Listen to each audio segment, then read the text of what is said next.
Welcome to the Time Management Podcast with me, your host, Abigail Barnes. I'm a productivity coach, global speaker, time management author, and award-winning entrepreneur on a mission to share the 888 formula with the world and to remind you that it's your time. Leave it to me to bring you new time management tips, tricks, tools, and strategies, to introduce you to guests, research, and case studies from around the world, and to give you a simple 5-step process you can follow to uplevel your productivity, achieve your goals, and create a life that exceeds your wildest dreams. I'm so excited that you're here, so let's get started. Welcome to the show. I am so excited today to be joined by the amazing Michael Kurn.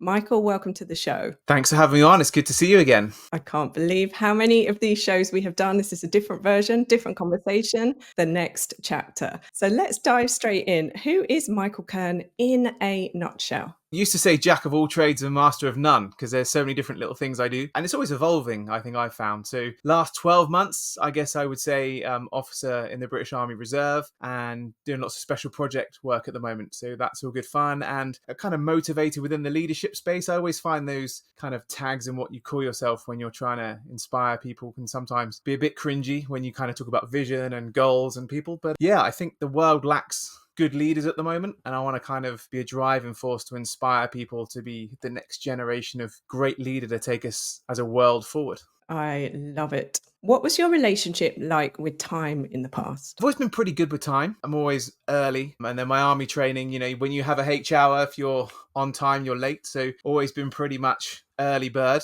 to most things. As regards to time allocation, I'm pretty good, I would say. You know, we've always got things we can learn on and improve, but I like to know where my day's going. If I have a morning of not really knowing what's happening, it drives me crazy. So yeah, I think I've always been good with time. I think we can always be better. You know, there's always those little jobs that you allocate into a section of time and you don't quite get around to it, or everyone gets easily distracted from time to time. But I would say overall not too bad. But we always like to think we're doing better than we are. And what have you learned from the different phases of your career over the years about time? I think lots of different elements, right? I think having been in television and broadcast for a good 15 years at the first kind of part of my career, time's obviously a massive important piece of that, because if you don't hit the ad break at the right time, if you don't get on air at the right time, you're in trouble. But I guess I think my big thing with time when I was younger is I always thought I was running out of it. Got that wonderful analogy of life is a sand timer and everyone gets their allocation and you can never get time back. And, you know, you can always work harder, you can always get more money, but you can never create more time. So I think it's my appreciation of time, I would say is the ultimate thing that's really changed. I did a talk the other week for a group of year sixes at school, and I was trying to think of what do I go with a group of year sixes, because they're still very young and, you know, you want to make it enjoyable. And I just did lessons that sat in their seat at that time that I could remember that would be useful. And the biggest one was just time. You know, appreciate it. Don't try and throw it away. You know, whether you like it or not at that age, you're going to secondary school. You've got to do your 9 till 3. You've got to do your maths, your science, your English, your geography, and all those subjects. And there'll be subjects you won't like and you would rather be out doing something else. I know for me, I always wanted to be out playing football, go drive a car to do that adult thing. So I think it's my appreciation of time really is the big thing that's changed. And just, you've got 24 hours a day. I know you're a big fan of, you know, we've all got the same 24 hours. How do you use it? So for me, it's that patience, understanding, relaxing with it. You've got 24 hours a day, you've got 7 days a week, 365 days a year. Don't wish them away. You know, we always have things we're looking forward to, but actually just try and appreciate every day and make the most of it, I think would be my big thing. So yeah, appreciation of time has been the change. We've known each other for a while, and over the years you have pivoted and done so many different things. As you've alluded to, you worked in broadcasting when we first met, and now you are in a new phase of your life with the Army Reserves, the leadership. You've also got an exciting project, DDV, that I can't wait for us to talk more about. But let's just look at the Army Reserves. So you go in to this as a person off the street. How was that journey? How long was that journey? What were the biggest pitfalls, hurdles that you had to overcome, lessons from that whole experience? So it was one of these crazy moments, I guess. And, you know, time period, let's just say 2020, and the world was changing as it was. And I was sat there thinking, what am I doing with life? Where am I going? When we've spoken before, I've mentioned my great-grandfather got the George Medal in the Second World War, always a big hero of mine. And I needed a challenge. I needed something to shake the bag. And I was driving home one night. I was doing some work at Watford Football Club at the time, driving home, and a good friend of mine, Will Dorr, was the Remso at 165 Porton Maritime. I phoned him up and I said, what's the deal with this reserve lark? I'm interested in finding out some more. So went along on that next Wednesday and had a chat with him, and then spoke to some of the officers there, and they said, well, what do you want to do? And I said, look, I need a challenge. This is what I've been doing for 15 years. Always had a passion for the army through my great-grandfather. My godfather was Scots Guards as well. So grew up with army stuff, but never really had the inclination of wanting to put some green kit on and run around, but always very supportive of the military. So went down along, got chatting, and the kind of thought process when I started was, this is quite cool. Porton Maritime Regiment. So they're the only maritime regiment within the British Army. Basically, if you imagine the start of Saving Private Ryan, day 2, when they put the beaches in and they put all the docks and bring everything off, logistics is basically where I sit. So start of the conversation at the night was like, it'd be really cool to learn the trade, going as a mariner, learn all those bits and pieces, and then would be really interested in exploring Sandhurst at some stage. And they went, how old are you? And I went, 33. And they went, okay, just go straight to Sandhurst and start that journey. So it was kind of from going in thinking I'll go in as a private to in as an officer cadet was a bit of a jump. And then you have a strict process. So regardless of your age, if you want to go to Sandhurst, whether you're doing the full course or the short course, which I did for the reserves, you have to do Officer Selection Board, which is a very tough process. Everyone's benchmark is the same. There's no free passes if you're a bit older, and you go down to Westbury. It's kind of 2 parts. You do brief, which is your kind of test to see if you're ready for it, and then you do board. So that is full of kind of aptitude testing, maths, English. You have to do exercises out in the field. So it's all kind of, imagine like the cube, but out in a field. So a bit like those little adventure day things you can do. Here's a log, here's a piece of rope and a barrel. You've got to get from here to here and do that kind of stuff. So you have to do that. You have to do interviews and bits and pieces. And I sometimes believe that some things are meant to be, and hadn't really done an exam since college. Obviously did practice and learned some bits. Maths isn't a strong suit of mine, but somehow I passed first time and then off to Sandhurst. So I did pretty much the whole officer selection and commissioning in a 12-month period, which is a massive commitment, but I had loads of time because, say, things evolved and things changed with the broadcasting, and it was incredible. So I did my first module with the OTC in Southampton, and then I did rest of the 6 weeks at Sandhurst, which is an incredible experience. So yeah, it's been a wild ride in that 12 months, and I've been now commissioned for the last couple of years, which was really cool. And it was nice because I started the course under Her Majesty the Queen, and then I was the first group of officers on the short course to commission under King Charles III. So there was a lot that happened in that year and pushed you to your limits. It tested you, it broke you, it rebuilt you. So it was one of the best things I've ever done. What has been the biggest lesson that you've learned? And perhaps if you are prepared to be so vulnerable, what was the lowest part of that 12-month training? So I think I'll start with the lowest bit, really. And I think that's kind of was one of the big lessons from it as well. So when I worked in broadcast, you were like pretty much kind of not on your own, because you had like your agent and you had people you worked with. But I personally sensed that there was a change. So when I went into broadcasting in 2012, 2013, there was a lot of change happening in the broadcast industry. So local radio was disappearing. So like your work experience opportunities were going, everything was being nationalized. And it was just that kind of that change and that adaptation. And when I first started, I was working with producers that producing was what they wanted to do forever. And that was their bag. And then as my kind of career went further, I just kept getting the inclination all these producers wanted my job. So it became very difficult to trust and build relationships, because you're kind of wanting to excel at what you're doing, but at the same time you got a producer over your shoulder who wants to be sat where you are. And I get it, right? We've all got journeys we want to go on, and there's different paths, and I found that very difficult. A bit like James Corden's got with his team. He's got a great producer and they work together and they've worked together for years, and just could never really find that fit. That was kind of quite difficult. So I found it quite a lonely journey with the broadcast career. And then you go and put yourself out of your comfort zone into something that's completely different. And Sandhurst, it pushes you, it tests you, that's what they want to do. They want to see how you react under pressure, when you're tired, when you're hungry, when you don't really know where you are, what time of day it is. And I remember in Mod Bravo, which was the kind of second big element, we did a 4-day exercise out in the field. It's the height of summer. It was that really, really hot summer. And you're out in the field. We've been out a good couple of days. It was roasting hot. We were tired. And I remember just at 2:00 in the morning being sat in the shell scrape, and you're tired and you've got to stay awake and be on guard duty, and just kind of having an internal, what am I doing here? Why am I here?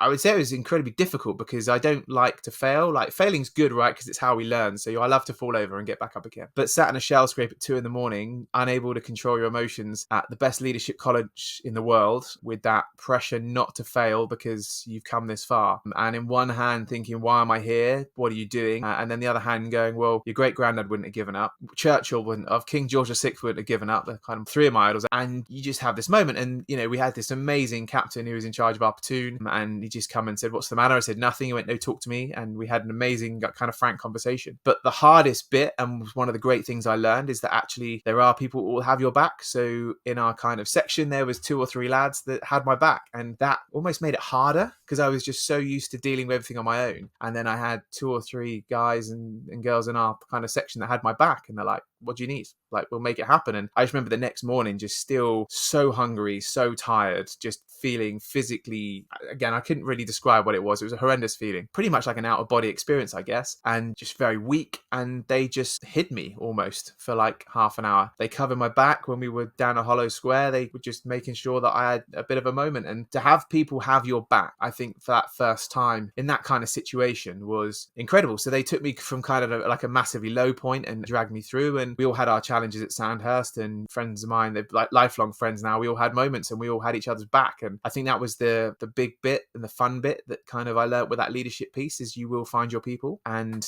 that was the hardest bit for me, was just that they came out and had my back. And yeah, it was incredible. And I wouldn't change it for the world, although I wouldn't want to kind of go sit back in that same hole in the ground again, feeling those same feelings. But yeah, it was a massive low point, but actually was kind of what I needed. I think after 15 years of chasing a dream and never quite getting to the top of Everest, being in a situation where you're in control, there's a set of values and standards, you meet them, you'll pass. But if you don't, that's on you. You're there to learn, you're there to grow. If you make a mistake, learn from it, but learn from it quick. And I just think that was the first time ever I was in control of something. I could get to the top of Everest. And yeah, there was that fear factor not to get to the top, especially after kind of 15 years of someone else controlling whether you're going to get to the top of Everest or not and get that show or get that gig. So yeah, I would say that was the big thing from Sandhurst, really, that low point, but at the same point, a real impressive learning that actually you will find your people. And that's the important thing as a leader is, like you said before, pivoting. If someone said to me 15 years ago, you're going to go off to the Royal Military Academy Sandhurst, I'd have been like, yeah, okay, kind of go, yeah, what do you mean?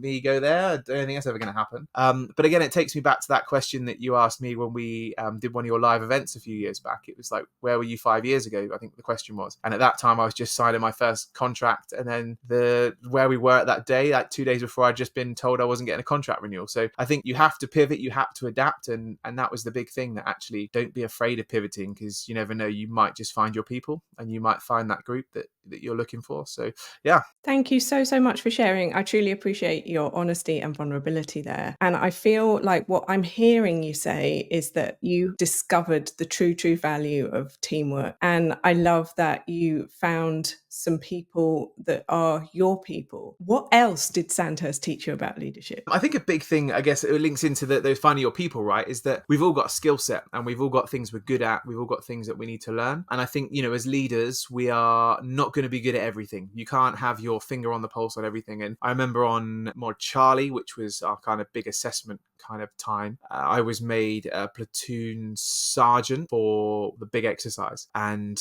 there was just different elements within it. We had to set up a harbour area. We had to be ready to leave on time. We had to be ready for this exercise, deliver orders. There was a whole big kind of set of tasks we had to complete. And the colour sergeant just pulled me to one side at one point. He goes, why are you doing that for? And I was like, wow, no one's doing it, so it needs to be done. He's like, cool, we'll make sure it gets done, but you're not doing it. And I think it's that kind of point of actually utilize your team, and you'll be managing teams at some point in your life where you're going to have people, and you're going to have your people around you, and you're going to have that little tight-knit circle. But there's going to be other times you're going to be managing a group of people for the first time. You're going to be working with people that maybe have got other things going on in their life, and you've got to understand that and support them as much as you can. But ultimately, if you're running a team and you're leading, you've got to empower those people around you to do their job. And that was a big thing for me, because I'd been so used to just doing everything. If I was doing something with TV, I'd work on the script, I'd work on the delivery, I'd work with the gallery to get things right. And everyone would be kind of taking an equal part. But when you get into kind of military situations as an officer, you can't do everything, and you have to empower your team. And that's the big thing for me, was just really understanding and implementing it straight away. Because we can all read a book, right? And I think that's one of my big bugbears of kind of coaching and some of the stuff, and I know you do some fantastic stuff with your coaching, and you've written your book, but there's a lot of coaches that will kind of read everyone everyone else's book and then just recite everyone else's book. And it's like, no, actually, these are the things that you need to do. And how can I help you do it? Which I know is something you're really passionate about, is actually the implementation and adaptability and making it really happen with plans and accountability. So for me, that big extra kind of lesson from the Sandhurst piece was like, just really empower your team, enable your team, and work with them and allow them to do their job and give them the space to do it and give them the space to make a mistake and to learn and grow. That's such a great point. And in my opinion, a leader is somebody who leads by example. A leader isn't somebody who tells people what to do without necessarily modeling it themselves. What else are top qualities of a good leader in your opinion and experience? I think, like you say, that kind of bit of following the lead is good,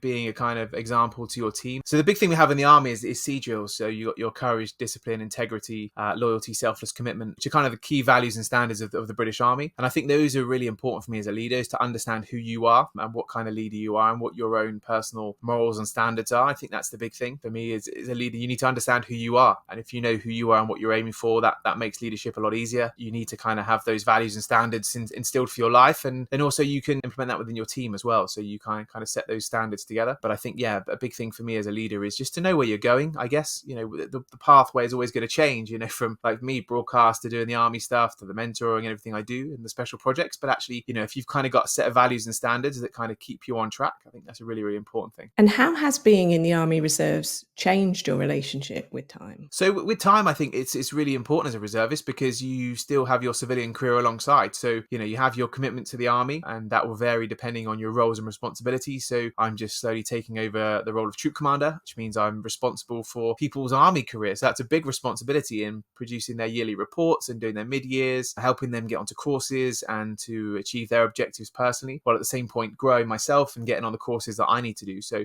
for someone like myself, as a junior officer looking to kind of get through my courses, I've got a troop commander's course early next year, which is 4 weeks. I've then got to do all the reports and all that for my troop. Plus we've got camp weekends to do where we have to go and do different activities and our training requirements. So you have to manage your time to fill that in, but at the same point having a family and doing everything else you're doing. So yeah, time management's really important with that. Just really boxing your year in well and just working out where you're going to be, when you're going to do it. Make sure you hit your commitment that you give to the army. But at the same point, as a reservist, you've got a family, you've got a job, and you've got to balance that. So it's a bit of a balancing act, but at the same point, right, you get the right leaders around you, above you. They understand that and support you. So my first year out of Sandhurst, I was doing a lot of work on some special projects, bits and pieces out in the Middle East, and they got it, and they were like, cool, what support do you need? How do we make that happen for you? So that's a really important part, is just boxing your time appropriately. I love that. And there's a saying in business and life that as the tide rises, so do all the ships. What have you got coming up in 2024, 2025? So I'm trying to mix the bag again, really. I've learned so much in the last kind of 18 months, 2 years. Obviously, I brought my first book out in 2019 now, which seems ages ago, which was my kind of book aimed at kind of 16 to kind of 30-year-olds of how I got there. So how did I get from wanting to be a Premier League footballer to achieving that kind of objective, which has been great. And I love going into schools and colleges and delivering that. But I've kind of found a big gap, really, of just really strong leadership mentoring and accountability and helping people be the best leaders they can. So just taking DDV to the next level really is the big thing for me. So I've got a new leadership philosophy that I'm working on, which we're going to be launching towards the end of the year. I'm just working on the next book, which is all about leadership and those principles, which kind of pivot around kind of three kind of phrases, which is you, inspire, and your team. So as I mentioned just previously, like, who are you as a leader? What do you stand for? And then inspire in the sense of, okay, well, what do you expect of people? How do you communicate with people? What words do you use? What actions do you do? So how do you lead from a task perspective, but how do you lead as a human as well? And then your team as well. So how do you empower your team, build those values and standards with them as well? And, I think I do lots of work with sports teams, and, there's key elements to that, like understanding your team as a leader and everyone in your team understanding each other. So one thing that I love to do with all this is, I get, like, especially sports teams, get them in a circle and I'd say, right, look to your right and left and imagine you're in the 95th minute in a football, especially with a football team. You're in an FA Cup final, your left winger's just given the ball away. You've just had to make a last ditch tackle to keep your team in it. What does that player in front of you need? Do they need their arm around them, or do they need you to shout at them? What gets them going? What motivates them? Because you give the wrong feedback to somebody in that situation and it can make or break a moment. Next time the ball comes down, do they win that challenge or do they give it away? And do you win or do you lose? So it's incredible the amount of times, especially with like academies and younger teams I do that with, and they look at each other and go, I don't know. but that's so vital, right? How does your mate next to you like feedback? Do they need the death stare? Do they just need you to look at them? Do they know when they've mucked up? Or do they need to come on, a bit of a rocket? So that's kind of all those little elements. And for me, it's that implementation piece is, okay, cool, right? We can all read the manual, but actually let's make it happen. Let's do it. So that's the big thing for me with the leadership element for me. I want to be opening up to create a bit of a leadership network. I want to try and put together a group of 15 to 20 people from across the world to make a group of leaders that can learn from each other, and then we'll just build it and grow it and see where we go. But for me, I want to help people become the best they can. I've been very lucky to have lots of different experiences, civilian and through the military as well. So obviously very, very new to the whole military thing. So certainly no expert or any Field Marshal Montgomery or any kind of, words of wisdom from a military perspective, but I've done a lot in my civilian career, and actually those real key principles that I've learned and I'm still learning with the army. And I'm very lucky to work with some incredible people of all ranks within the military that are teaching me so much. So, certainly very much still on my big learning curve with everything like that. But lots of stuff I've learned from my civilian career, and there's so much synergy. So I want to get a good group of people together, do some really cool leadership stuff, some really cool mentoring and accountability, and basically help take people to that next level. Because as I said at the top, as I think as a world, we need some good leaders for the next couple of generations. And as I mentioned at the start of this episode, I have known Michael for a while. I am fortunate enough to have one of the... You've got one. limited first edition copies of his book. I can highly recommend this book as a great place for you if you are wondering what to do with the next step of your life. There's so many amazing tips, tricks, strategies in here, as well as practical, actionable activities that you can do at the end of every single chapter. So Michael mentioned DDV, and I'm going to get him to explain that in a minute. But for those of you who are wondering what DDV is, it's Desire, Dream and Vision, the name of his book. Michael, tell us a little bit more about DDV and what is your actual mission with it? Desire, Dream, Vision comes from a very famous Muhammad Ali quote, which was, champions aren't made in gyms. They're made from something deep inside, a desire, a dream and a vision. You've got to have the skill and the will, but the will must be stronger than the skill. So it was a quote I saw when I was very, very young, and I just picked those three words out, desire, dream, vision. And I've still got the original Post-it note from when I was about 14 that I kind of stuck on my bathroom mirror, which I've had to kind of put in like between two bits of glass now because it's kind of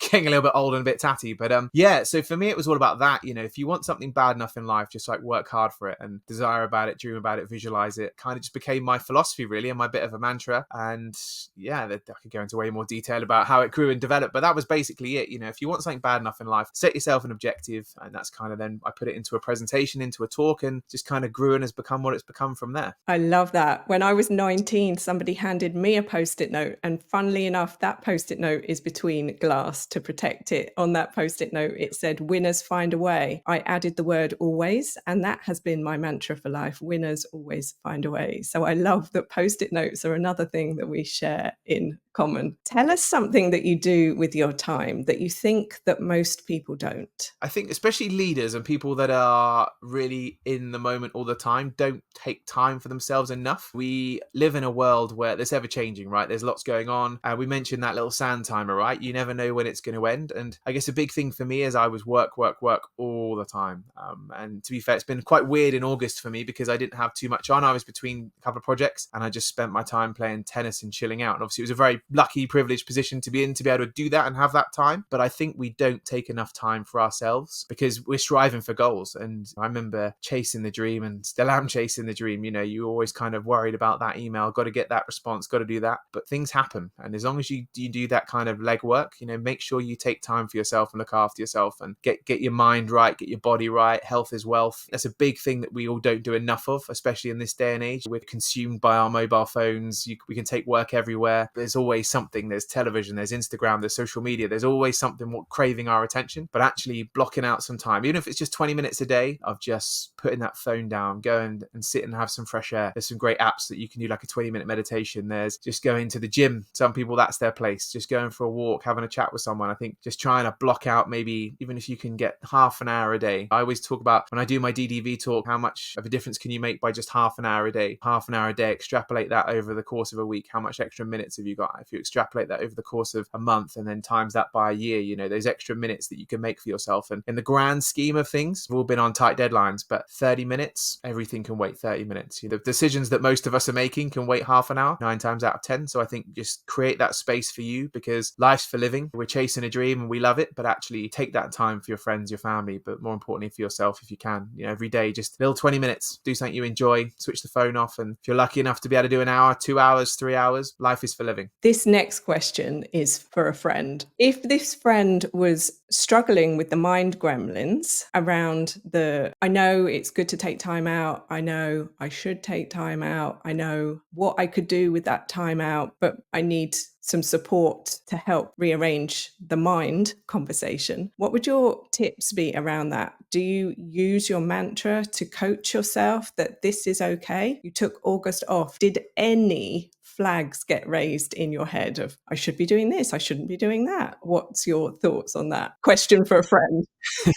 No, 100%. I was kind of sat there and, very lucky and reconnected with a good friend of mine. And we worked on the project that's just finished together and playing paddle kind of 2-3 times a week. So again, very, very privileged to be able to do that. But yeah, of course, the first couple of weeks, I was just constantly checking my email, checking my phone, full well knowing there was nothing of urgency I needed to deal with. And you just have to grow into it, I guess, and just allow yourself that time. Deliberately leave the phone in the car when you go somewhere. Do a kind of mind dump every morning. Just write down stuff. Cool. This is what's on my head, in my mind. What can I do? I have to deal with today? What doesn't need dealing with today? What just doesn't really need dealing with that I'm just overthinking? I think that's a big way of doing it. It's just organizing yourself and bit of a mind freer. Just writing things down is always useful. Forcing your hand, like you say, leaving that phone, switching that laptop off, leaving the house without it is another big one. And like I say, just it is a psychological thing you have to get over, of the sense of, oh no, I've got to deal with that. But I just try and compute the moments of, right, think of the times I've sent an email and I haven't had a response for a day or 2 days or 3 days or 4 days. I like to be proactive and respond. If someone messages me, I like to get back as soon as I can. But at the same point, if someone doesn't respond straight away, that's cool. And we're all used to that. We'll go, oh, they'll get back to me tomorrow. So just try and allow yourself. It's difficult. It's not easy. And I found it easy. And then I guess it's the other side of it now, because you've got to get yourself going again once you've had that time to relax. But I don't find that too difficult, because I'm excited where things are going and what I'm doing. Yeah, I think you just got to kind of find a way, like say, going to play sports with friends or going for a coffee with friends and just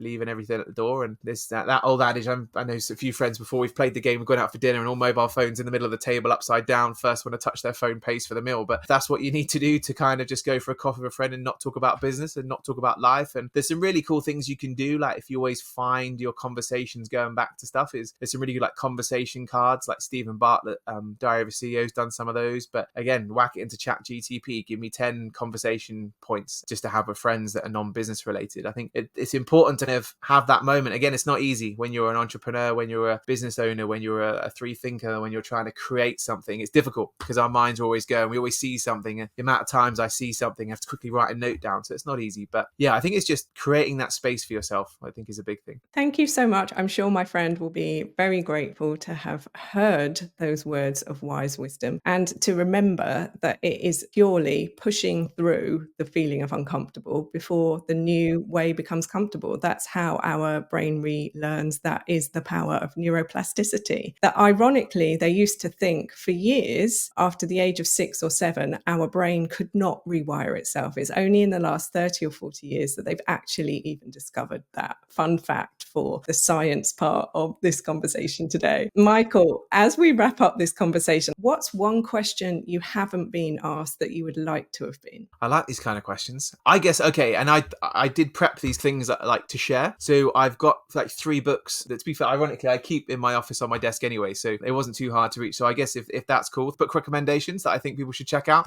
So this one's really cool. This is called Turn the Ship Around. They talk about this a lot at Sandhurst, but basically it's a true story of turning followers into leaders effectively. So premise of the story, nuclear submarine commander in America, it's a true story, went on the worst performing submarine in the fleet and turned it around. So effectively, long story short, things like, oh, we need to take the ship up. Okay. He changed the mindset to then people within the crew saying, so we need to take the ship up. To do that, we need to do this, this, and this. Do I have your permission to proceed? So you're helping create proactive thinkers within your team. So there's lots more information in there, but that's a really, really good one. Love that one. When I talked about your personal values and standards, this is a great book Arnold Schwarzenegger's brought out called Be Useful, 7 Tools for Life. Arnie has his rules for life, which are really, really cool. So like check those out. But that's a really good book. It's not too chunky of a read either, but just like really useful. And say a challenge and a task I like to give people is to write down their values and standards. I pick 5. Arnie's got like 7 rules for life, but it's a good little start to understand that. And the final one is Shoe Dog by Phil Knight. I love this book. I have it on audiobook and I listen to it about twice a year. It's the story of Nike, how it grew from nothing to become what it is as a global brand. It's really interesting how before it kind of floated on the stock market, it nearly went out of business. It was living on the float. Phil Knight's journey from selling shoes and the Tigers and from the back of a car with a screen print machine, putting logos on and getting sponsors and all those things. So yeah, I would say that's a really good book just for a bit of inspiration as well. So yeah, I guess there we go. There's a question that haven't been asked. Sharing some books of wisdom are really quite cool. I like that kind of thing.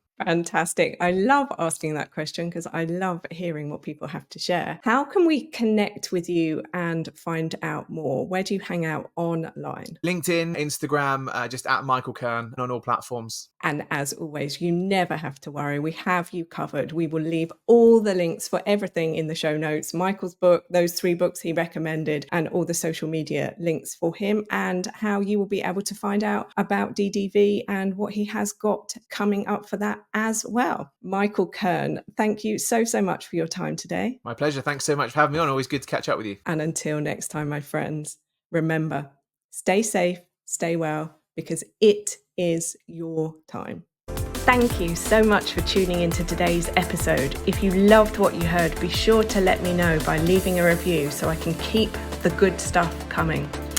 Come and say hi on Instagram at Success by Design Training, or visit my website successbydesigntraining.com, or connect with me on LinkedIn. Just search Abigail Barnes. Until next time, don't forget, you are amazing and it's your time.